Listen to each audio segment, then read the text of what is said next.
بسم اللہ الرحمن الرحیم۔ السلام علیکم ورحمۃ اللہ تعالی وبرکاتہ۔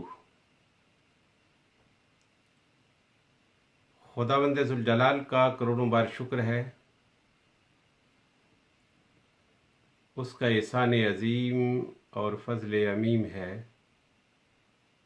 کہ اس نے ہم سب کو دولت ایمان سے مشرف فرمایا۔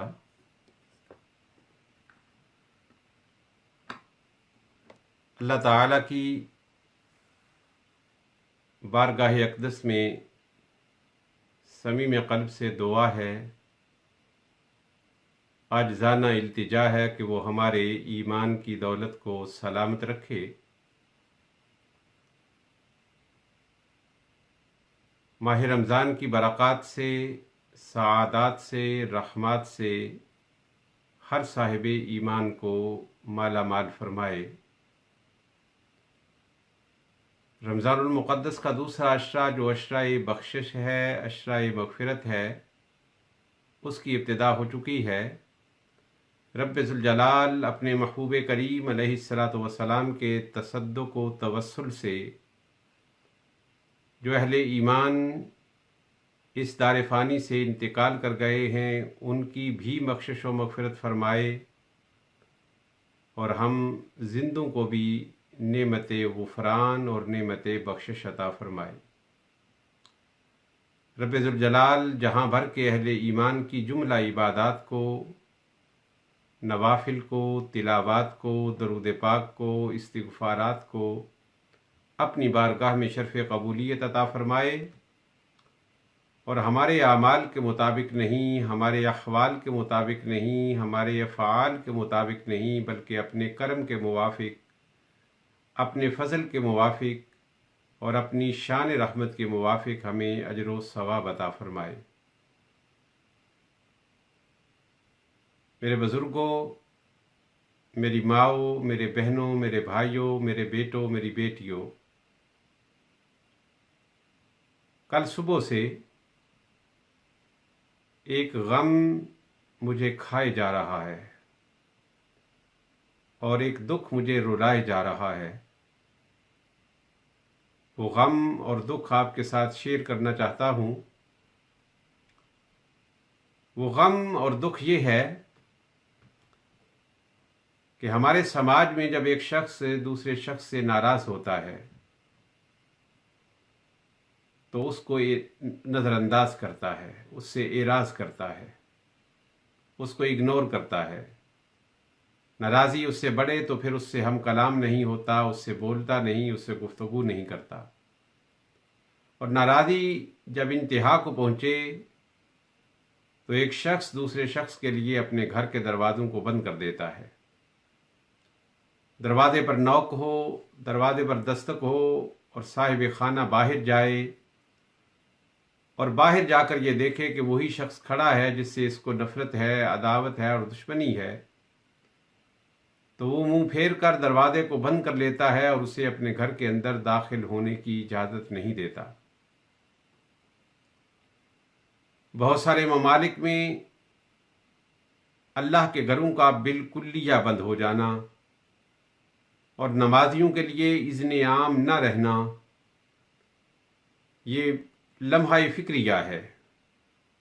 یہ سوچنے اور سمجھنے کا مقام ہے کہ کہیں ہمارا مولا ہم سے ناراض تو نہیں ہو گیا، کہیں رب ذوالجلال ہم پر ناراض تو نہیں۔ اگرچہ یہ باتیں میں نے کل بھی کی تھیں، مگر یہ باتیں اتنے بڑے گھائل ہیں، اتنے بڑے زخم ہیں کہ زخمی انسان اپنے گھائل کو، اپنے زخم کو بار بار دکھاتا ہے۔